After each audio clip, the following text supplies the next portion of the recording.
Ja Leute, ich bin gerade nicht ganz so glücklich, weil meine Honda CBF 125 in letzter Zeit immer so Geräusche gemacht hat aus dem Motor. Immer so ein, ja, dumpfes Quieken, sag ich mal. Ich kann das nicht richtig nachmachen. So ruhig, ruhig, ruhig, ruhig, ruhig. Ja, so in etwa.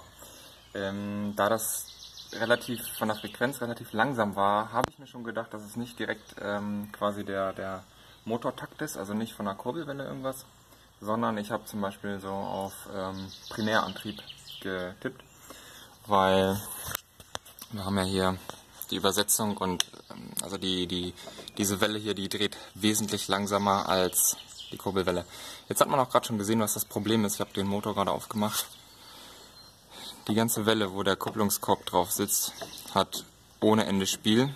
Also da ist wahrscheinlich das Lager hin. Verwunderlich oder erstaunlich ist, dass ich kaum Metallabrieb im Motor hatte. Also hier, mal schauen, das hier ist jetzt hier kein Abrieb, das ist einfach nur unsauber gegossen hier. Das ist fest am Deckel.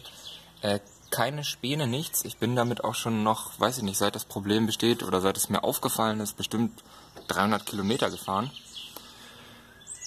Ich bin jetzt nicht so glücklich, weil ich weiß nicht, ob man jetzt von außen an das Lager rankommt oder ob ich wirklich den ganzen Motor spalten muss.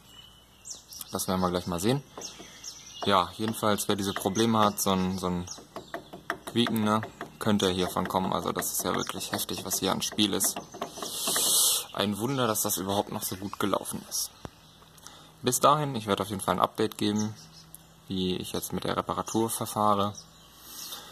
Jo, bis dann.